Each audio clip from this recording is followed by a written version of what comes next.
Kenal? Merdeka. Nasional Posko Perjuangan Rakyat.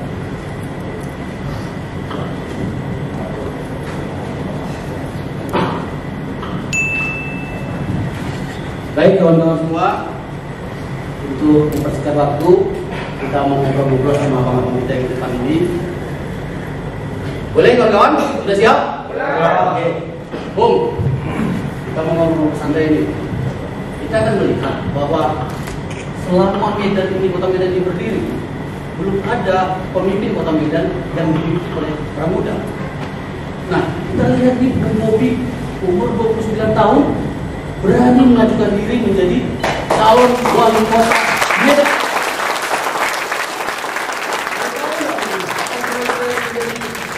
Semangat untuk berani memajukan diri untuk menjadi pemimpin kota Medan.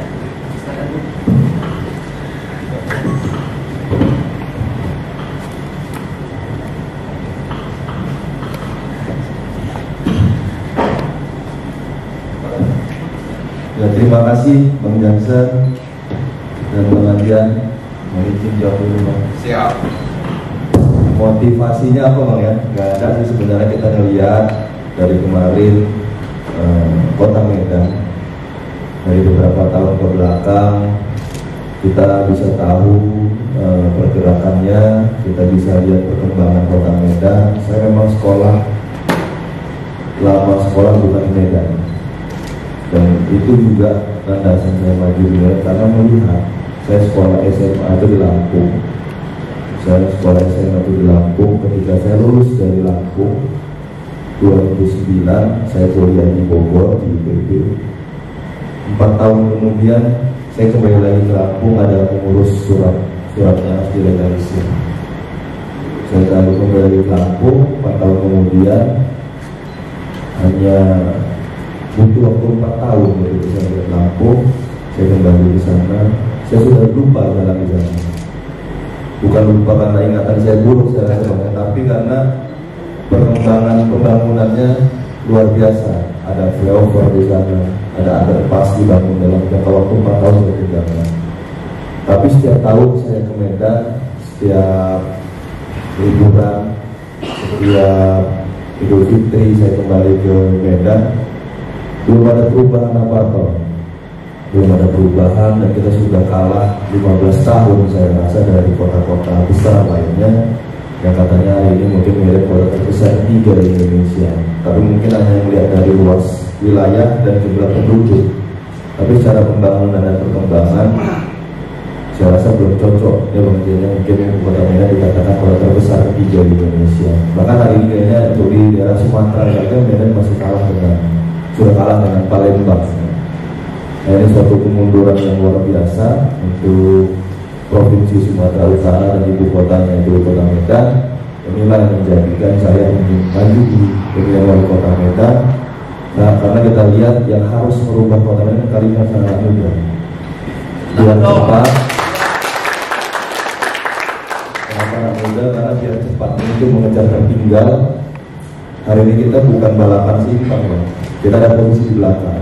Untuk membalap itu kita harus butuh tenaga muda yang kira-kira siap untuk turun ke lapangan langsung, mendengar langsung ke masyarakat, ke Kota Medan apa yang dibutuhkan.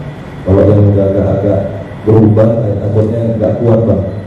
Karena secara wilayah Kota Medan lumayan luas juga Bang, ada 21 kecamatan, ada 151 kelurahan dan 2001 lingkungan, ini luar biasa juga. Dan ini butuh anak muda, energi anak muda yang butuh pengetahuan. Yang saya rasa pengetahuannya harus pengetahuan yang modern juga untuk menyelesaikan permasalahan Kota Medan. Ada shortcut yang harus diberikan. Nah, ide dari pemimpin mungkin itu Bang. Gimana nih menurut pengadilan? Ini tokoh muda umur 29 tahun berani untuk memimpin Kota Medan. Gimana kira-kira menurut pengadilan ini? Kalau kita bicara dengan orang tua, apa yang kita dengar? Saya dulu, kami dan saya sudah seperti itu sekarang. Kalau dengan yang muda-muda, gua dulu begini, selalu bercerita tentang masa lalu. Coba kita tanya dengan orang tua, kita ajak ngobrol mereka. Dan pasti kan cerita, saya dulu waktu muda begini, saya dulu. Artinya kalau kita bicara dengan orang tua, kita cenderung bicara tentang sejarah. Bagus. Tapi persoalan kita adalah kapan kita mau bicara tentang arah bangsa ini? Kapan kita mau bicara tentang arah kita ke depan? Dengan siapa kita harus bicara itu? Anak muda. Kenapa? Anak muda bicara nanti saya, kemudian nanti kelak. Itu bedanya orang tua dengan anak muda. Kalau kita bicara dengan orang tua, dia akan bicara sejarah. Kita bicara dengan anak muda, dia akan bicara tentang arah. Saya mau ke sana, saya mau ini, saya akan ini, saya ini. Penuh dengan cita-cita, penuh dengan harapan dan sebagainya. Makanya saya bilang pada negara ini bahwa kalau negara tidak percaya pada kekuatan kaum mudanya, negara ini tidak akan berusia panjang. Negara ini akan berusia panjang kalau dia percaya pada kekuatan kaum mudanya. Persoalannya adalah kepercayaan itu harus diberikan atau direbut. Ada dua. Ada anak muda yang menunggu diberikan. Dia duduk diam-diam lalu diberikan jabatan. Saya tidak terlalu suka seperti itu. Saya maunya anak muda yang mau merebut. Dia mau duduk di kursi itu tapi lewat pertarungan. Dia mau duduk di kursi itu lewat perebutan yang ini keren. Kalau cuma duduk diam lalu diangkat, dilantik, menjabat, hebat sih mungkin. Tapi tidak sehebat mereka mendapatkan posisi dengan pertarungan. Kenapa? Latar belakangnya juga seperti itu. Kita tidak diberikan, kita dikasih kesempatan nyalek bertarung. Kalau menang ya nikmat. Kira-kira seperti itu. Nah, saya pengen anak muda seperti itu. Apalagi umurnya 29 tahun. Menurut saya, kalau tidak salah mungkin yang kedua atau yang ketiga ya di bawah 30 tahun kepala daerah. Kalau yang sepanjang saya tahu seperti itu di bawah 30 tahun. Dan satu ketika mungkin nggak kira-kira kita punya presiden umur 38? Mungkin? Harus mungkin. Mungkin nggak kita kemudian punya menteri umur 27 tahun? Harus mungkin. Kenapa enggak?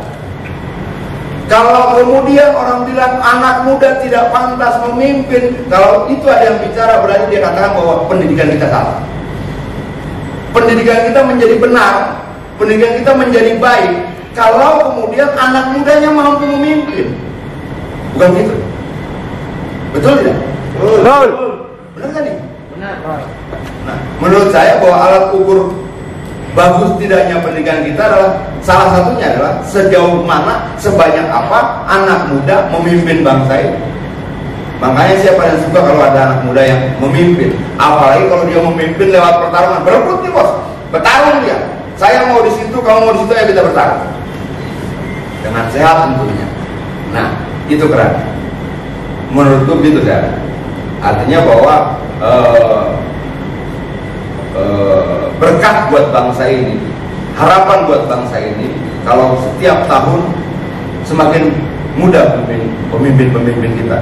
Mungkin ada anggota DPR yang umur 25 tahun, 27 tahun, 28 tahun. Karena di banyak negara juga seperti itu. Seringkali kadang-kadang kita juga bingung, misalnya kalau kita kunjungan kerja ke negara lain, yang menghadapi kita tuh umurnya di bawah kita. Dan mereka tuh selalu bicara sama. Misalnya kita ke Jerman nanti akan begini, Jerman nanti akan begini. Bicara itu ide, gagasan, keinginan. Itu maaf kata dominan dimiliki anak. Punya kan? Berarti kita bisa simpulkan dari obrolan kita ini bahwa pemuda merupakan pelopor dan penentu peradaban sebuah bangsa. Terbukti dalam sejarah Indonesia juga pemuda yang berperan. Maka tidak salah jika muncul anggapan bahwa perubahan besar dalam sebuah daerah atau negara dimulai dari kalangan muda. Karena orang muda adalah agen perubahan. Dan maksudnya boleh nggak kira-kira kita tahu apa yang menjadi visi-visi apa untuk memimpin kota berbeda di depan, Pak? Terima kasih, Pak. Visi-misi sebenarnya yang saya tuliskan, yang saya sampaikan selama ini tidak terlalu muluk-muluk, ya, tidak terlalu muluk-muluk kalau dibandingkan dari kota-kota yang kota-kota besar yang ada di Indonesia. Itu saya katakan kenapa? Karena posisi Kota Medan sekarang kita bilang tertinggal. Makanya yang saya katakan, yang kami tuliskan di situ hanya simpel-simpel saja, Bang. Yang pertama sekali, hari ini diperlukan di Kota Medan adalah tentang birokrasinya. Birokrasinya yang harus diperbaiki, yang harus kita rubah sistemnya, yang agar kedepannya nggak ada lagi permasalahan-permasalahan kepala daerah di Kota Medan ini yang bisa menjerat kepadanya. Karena saya selalu mikir ini, Bang, dari pertama kali pemilihan Kota Medan 2004 kita melakukan pemilihan pertama di Indonesia yang secara dipilih secara langsung, dan 2005 Kota Medan masuk peserta. 2005, 2010, 2015 3 kali kita melakukan pemilihan langsung yang dipilih oleh masyarakatnya. Saya selalu ibaratkan, Bang, kalau misalnya bisa diibaratkan dalam satu kelas saja, misalnya ada 10 murid, dalam 10 murid itu dilakukan tes, 2 orang tak lulus, itu mungkin salah dari muridnya. Tapi kalau dalam satu kelas ada 10 murid, 10 yang tak lulus, mungkin ini ada salah dari sistem pengajaran atau gurunya. Nah, ini terjadi di Kota Medan dari mulai pertama kali pemilihan langsung 2005 sampai terakhir 2015 belum ada yang lulus. Pemimpin kita belum ada yang lulus. Bukan saya membela mereka, tapi pasti ada juga salah sebuah sistem di Kota Medan atau salah kita bermasyarakat juga di Kota Medan. Makanya yang pertama kita buat gagasannya adalah kolaborasi. Kita sama-sama semua masyarakat Kota Medan semuanya harus terlibat bersama Kota Medan. Saya datang ke sini bukan menjadi superhero, menjadi pahlawan, enggak, bukan seperti itu. Bukan mau merubah Kota Medan Bobi Nasution sendiri, bukan. Harus semuanya, seluruh masyarakat, nggak bisa masyarakat kalangan apapun, tingkat akademisi, mulai dari akademisi sampai yang paling masyarakat yang langsung di bawah. Ini harus terlibat pembangunan. Oleh karena itu harus kita ubah sistem birokrasi, merit system, digitalisasi untuk Kota Medan. Ini penting. Harusnya saya anggap pemerintahan ini, pemimpin masyarakat adalah sebagai orang tuanya masyarakat Kota Medan, harus bisa memberikan contoh. Kalau katanya Kota Medan hari ini sudah digital di bagian mananya gitu. Pelayanan kita banyak belum digital. Saya kemudian sebelum dapat rekomendasi kemarin diperintahkan juga dari DPP untuk belajar dulu di 3 daerah, 3 kota dan 3 kota atau kabupaten. Dan kemudian salah satunya saya belajar di Banyuwangi, di Semarang. Itu datang ke sana secara langsung di Banyuwangi. Di sana sudah ada sistemnya, sudah sangat digital saya lihat. Bahkan kalau kita lihat di sini di kantor wali kota di Medan, balai kotanya rame wartawan, ya.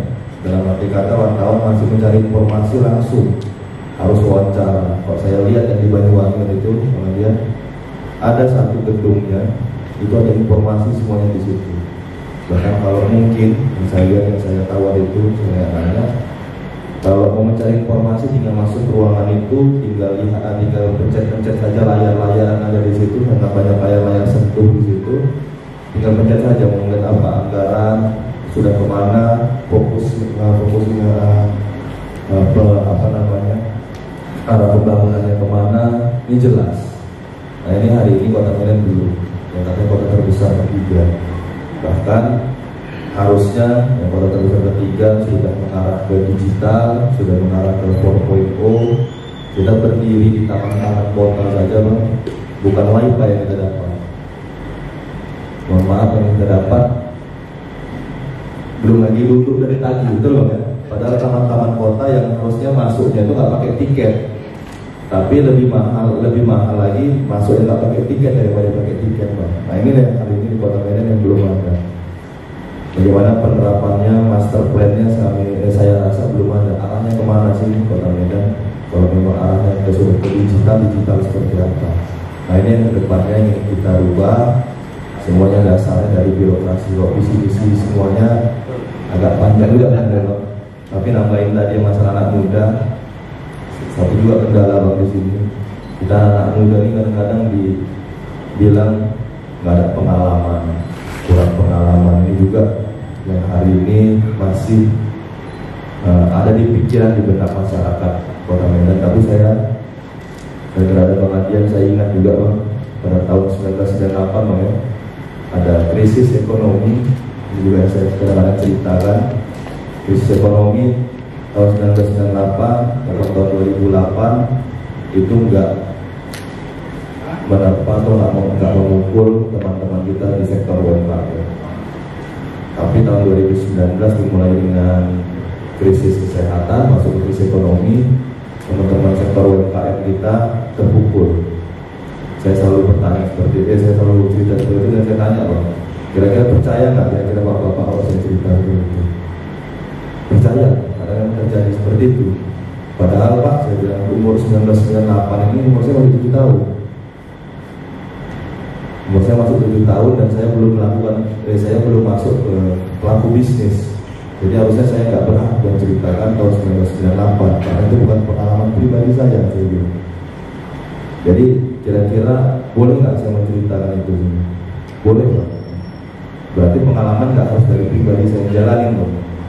Boleh saya cerita pengalaman ini berdasarkan yang saya pelajari, yang saya dapatkan ilmu dari membaca atau saya dapat ilmu dari melihat senior-senior kita. Berarti boleh. Nah, berarti saya anggap pengalaman ini bukan harus kita yang mengalami, tapi bisa kita pelajari gitu.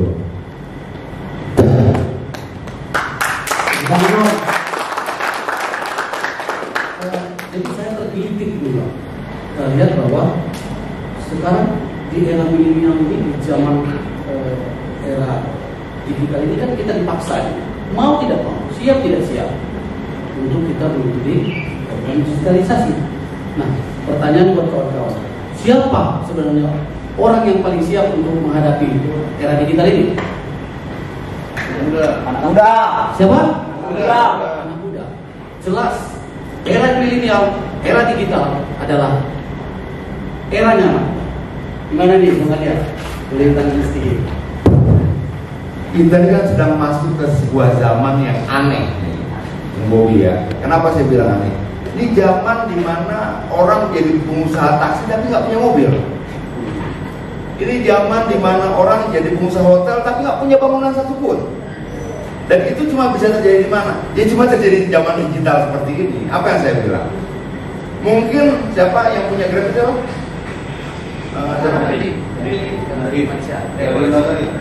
Punya Gojek. Nah, mungkin Nabi tidak punya taksi satupun, tapi dia punya sekian ribu armada. Banyak kemudian ada yang kenal Airbnb, pernah dengar Airbnb? Sekarang hotel-hotel sudah sulit untuk mencari konsumen ya. Kenapa? Sudah ada Airbnb, ada Red Doors dan sebagainya. Ya mungkin pemilik Airbnb-nya, pemilik Red Doors-nya sendiri mungkin tidak punya bangunan itu. Nah ini situasi yang aneh. Situasi yang mungkin tahun 98 tidak pernah kita prediksikan akan secepat ini gitu loh. Dan terus terang saja, di umur saya sekalipun sudah agak sulit ngejar teknologi kayak begini.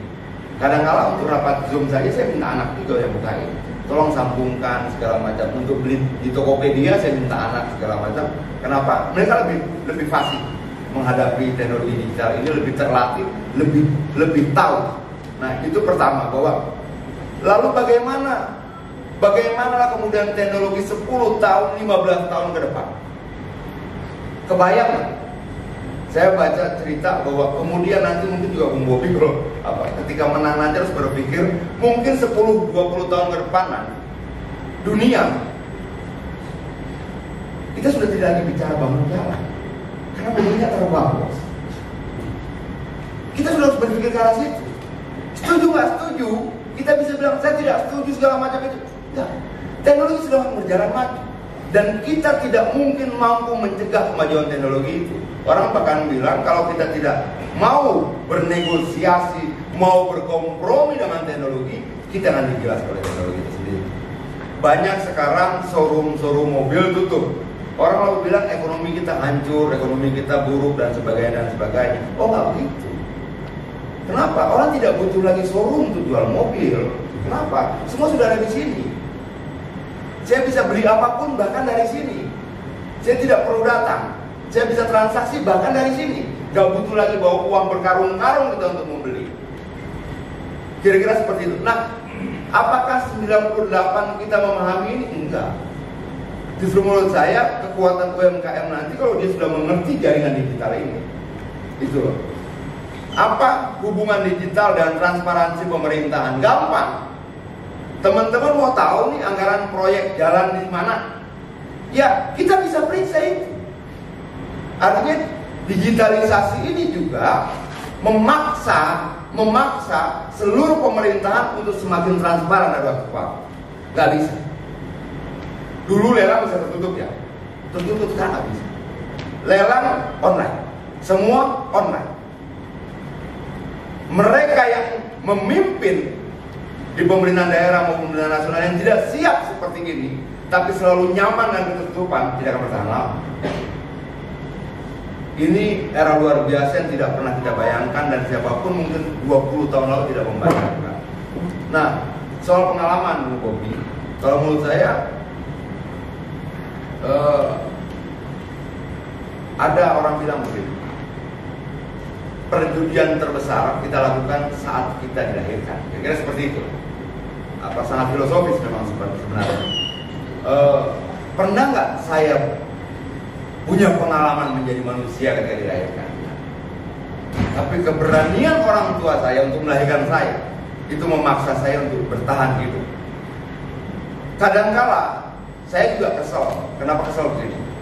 Kita yang muda disuruh berpengalaman, tapi kesempatan tidak pernah diberikan. Selalu dari orang yang itu ke itu, dari itu ke itu. Kira-kira seperti itu gitu. Dan saya pikir teman-teman juga pasti punya pengalaman yang serupa. Dibutuhkan tenaga kerja yang berpengalaman. Kapan kita berpengalaman kalau tidak pernah kita kesempatan? Betul tidak? Betul.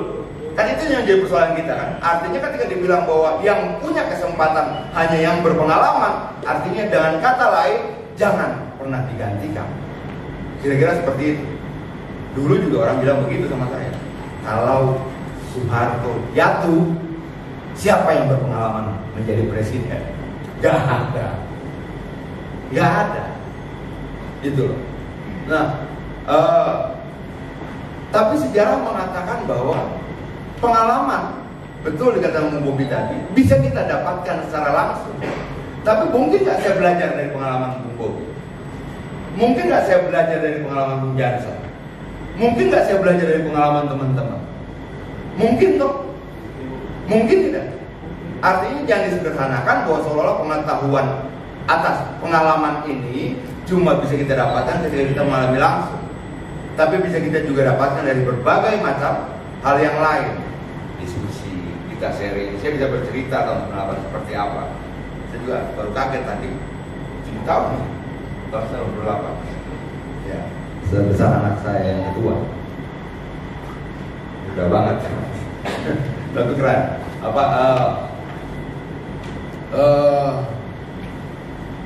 Saya punya mimpi begini tentang Indonesia. Orang tanya misalnya, Bang Adian, apa sih mimpinya tentang Indonesia? Saya mau Indonesia yang demokratis. Demokrasi itu apa sih? Demokrasi itu sebuah tatanan sistem negara di mana rakyat tidak menjadi objek negara itu, tapi menjadi subjek negara itu. Lalu alat ukurnya apa? Gampang sekali. Semakin besar partisipasi rakyat dalam proses perjalanan negara itu, semakin demokratislah negara itu. Lalu menuju demokrasi kita bagaimana? Pertama, seluruh rakyat harus punya kesamaan atas hak. Nggak bisa lagi kemudian kita berbicara tentang perbedaan-perbedaan yang sifatnya pemberian. Adian Batak, betul. Tapi coba tanya, pernah nggak Adian minta dilahirkan sebagai orang Batak? Nggak pernah. Tiba-tiba ngoek-ngoek, nama itu bulu. Artinya jangan persoalkan hal seperti itu. Etnis bukan persoalan. Demokrasi membutuhkan kesetaraan. Laki, perempuan, kaya, miskin punya hak yang sama. Itu demokrasi. Nah, berikutnya demokrasi membutuhkan akses yang cepat. Kenapa saya bilang akses yang cepat? Tidak boleh ada birokrasi yang sangat lambat. Kenapa demikian? Kalau kita nanti pemilu 20 tahun ke depan, 15 tahun, 30 tahun ke depan, saya harus pastikan semua rakyat Indonesia punya akses yang sama kuatnya, sama baiknya untuk menilai calon. Demokrasi membutuhkan itu. Nah, demokrasi menurut saya bukan sistem yang terbaik, tapi paling tidak sampai saat ini dia menjadi yang lebih baik dibandingkan yang lain-lain dalam proses perjalanan sejarah bangsa-bangsa berbagai negara yang lain. Nah, dalam demokrasi kita harus membuka kesempatan yang sama, termasuk kesempatan bagi anak muda untuk maju menjadi pemimpin. Agak jauh sedikit. Banyak waktu Bung Bobi maju dulu, banyak orang ramai bilang begitu. Ini apa? Politik dinasti. Politik dinasti. Yang mendinastikan siapa? Saya pengen berdebat dengan teman-teman yang mengatakan kalau saya punya anak lalu berpolitik, atau saya punya menantu lalu berpolitik, apakah saya sedang membangun dinasti? Ya. Belum tentu. Apa yang membedakan? Sistem politik. Sistem politiknya memungkinkan lahirnya dinasti atau tidak? Dalam pemilihan langsung, sistem politik untuk melahirkan dinasti sangat kecil. Bukan tidak ada, sangat kecil. Kenapa? Penentunya bukan bapaknya, penentunya bukan orang tuanya, penentunya bahkan bukan partainya sekalipun. Penentunya adalah pemilih-pemilihnya, penentunya adalah rakyat yang menggunakan hak pilihnya. Dalam konteks politik demokratis seperti itu, pemilihan langsung tidak mungkin ada politik dinasti seperti masa lalu.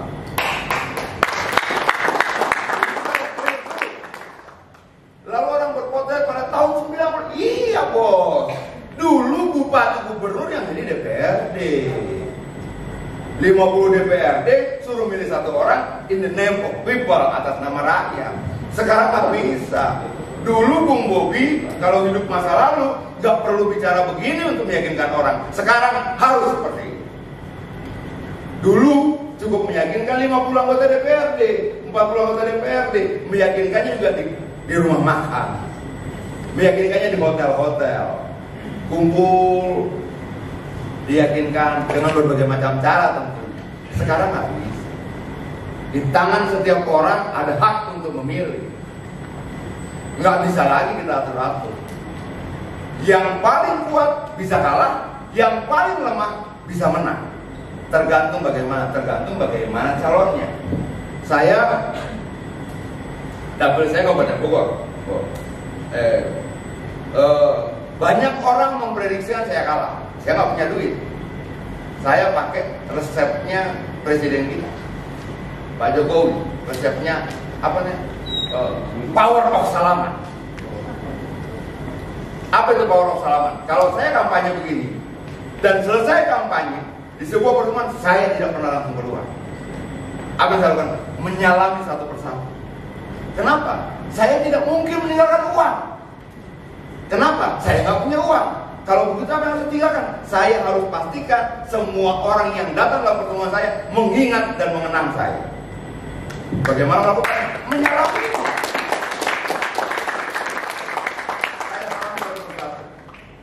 Itulah yang dilakukan oleh presiden kita Pak Jokowi dalam setiap pertemuan sebelum COVID dulu.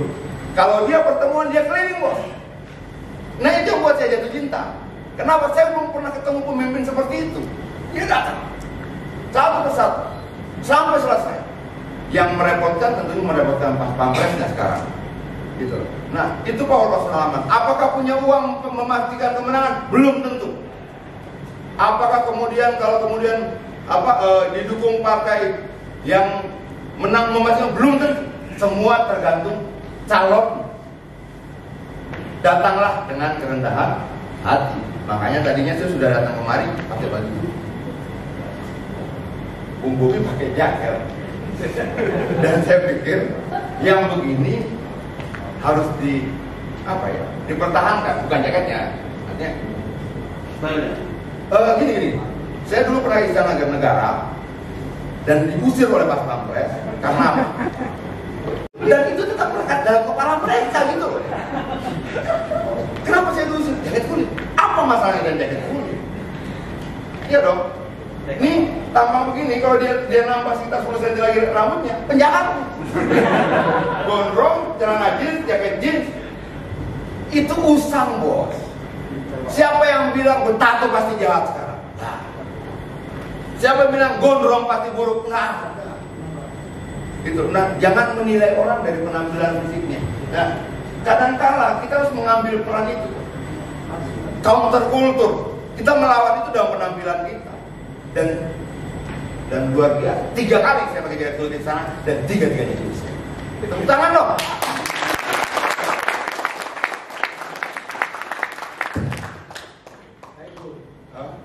Seru. Tapi mengenai apa boleh satu pertanyaan lagi. Kalau cerita Bung Adian tadi soal mimpi, ya soal mimpi ya. Kira-kira ya Prospera Medan kan ini kaku ini dia mimpi. Makanya teman-teman Medan ini kita bingung apa? Kita bingung ayo. Maunya kan keinginan kita. Kekaguman ini kami ingin tahu apa sih kira-kira mimpi dan harapan buat Medan. Satu pertanyaan. Iya, satu pertanyaan lagi. Satu pertanyaan, iya. Bilangnya enak dengar cerita Bang Adian di foto Bang Jackson. Iya, satu pertanyaan lagi. Ya mimpi kita mungkin hampir sama kayak dibilang Bang Adian tadi.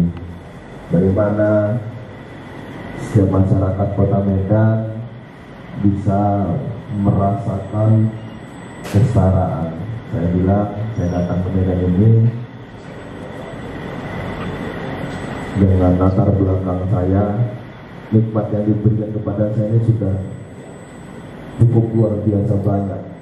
Nikmat yang diberikan kepada saya pribadi, nikmat yang diberikan kepada saya keluarga dan keluarga sudah sangat luar biasa banyak. Dan nikmat ini kalau takutnya kalau saya rasakan sendiri mubazir, jadi cobaan dari satu nikmat. Jadi saya datang ke sini, yang saya katakan pertama kali adalah saya pengen nikmat yang saya dapatkan ini, yang saya rasakan hari ini pengen saya bagikan juga ke masyarakat Kota Medan, biar setiap masyarakat Kota Medan juga bisa merasakan apa yang nikmat yang saya rasakan hari ini, bisa hidup layak, bisa merasakan kesejahteraan. Nah inilah yang hari ini kita inginkan ke depannya Kota Medan bisa merasakan seperti itu melalui yang dikatakan Bang Adian tadi, melalui perubahan zaman ke depannya yang harus mengikuti. Jangan kita terpaku sama yang hari ini saja, kita harus bisa melihat, kita harus bisa berubah mengikuti era zaman sekarang. Seperti Bang Adian bilang tadi, hari ini kita lihat saja lah Bang, di rumah kita saja, nggak usah jauh-jauh, di rumah kita saja, kita lihat siapa yang ngajarin pakai handphone, siapa yang ngajarin ganti profile pictures, yang bilang DP, WA, siapa yang ngajarin posting foto di Facebook, posting foto di Instagram, siapa yang mengajari siapa dalam rumah kan? Pasti sepakat semuanya hari ini yang ngajarin seperti itu adalah anak kepada orang tua. Ini untuk masalah digital loh. Kalau masalah yang lain kita sama patuh sama orang tua. Nah inilah hal seperti inilah yang bisa kita ambil dari hal yang paling kecil ini. Kita harapkan kedepannya kita anak muda ini bisa lebih dihidupkan lagi perannya, dihargai lagi perannya. Karena peran-peran kecil seperti itu kalau dinilai, dilihat lebih dalam itu perannya sangat besar. Itu baru dalam rumah, belum lagi ketika keluar rumah. Nah ini yang kita pengen kedepannya. Kreativitas anak muda ini sangat dibutuhkan apabila peran-peran anak muda ini tidak dimatikan. Kenapa saya bilang dimatikan? Berikanlah ruang kepada anak muda. Harus ada tempat-tempat ekspresinya. Jangan yang sudah ada malah mau dihilangkan, yang belum ada tidak pernah diadakan. Nah ini kita ingin sekali ke depannya ada ruang-ruang untuk ekspresinya anak muda, kreatifnya anak muda. Jangan hanya disalahkan anak muda yang melenceng.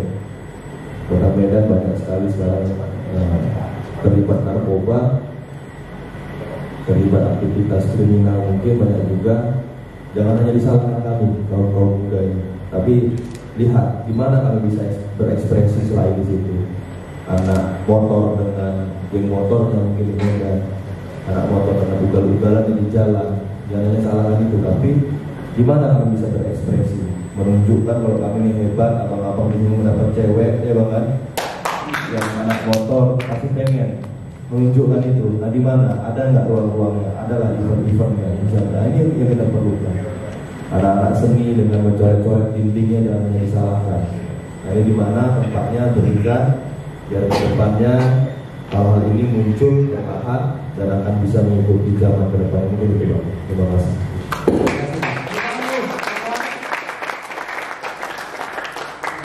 Kalau bercerita mimpi, banyak mimpi yang kita cerita dan mungkin bertukar pikiran dengan Bung Bobi dan Bung Martin, sungguh menarik sekali. Cuma karena berhubung waktu kita singkat, ya kita akan mengakhiri acara ini. Sepatah kata lah kita minta dulu closing statement dari Bung Adian, Bung Bobi ya. Ya, terima kasih semua sudah ada di sini.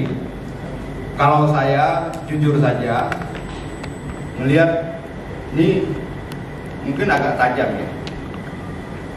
Ada anak muda yang jadi staf sus presiden. Keren, tapi itu pemberian. Di samping saya ada anak muda juga yang mau bertarung terbuka menantang yang lain. Pada siapa saya kasih kekaguman saya? Pada dia. Nggak kasak kusuk, bos. Nggak kasak kusuk, nggak lobby ke sana, nggak lobby ke sini. Saya mau menantang incumbent. Dan saya mau menang melawan incumbent. Itu anak muda. Dan menurut saya semangat yang sama harus kita miliki teman-teman di sini. Tantang yang lebih tua, tantang incumbentnya, tunjukkan bahwa kita mampu. Kemampuan itu kan dilatih dari diri kita. Jangan apa? Ada anak muda jadi direksi BUMN, menterinya bangga gitu. Saya kasih kesempatan. Kalau saya lebih suka anak muda begini, bos. Dia orang bilang begini, tidak ada pemenang di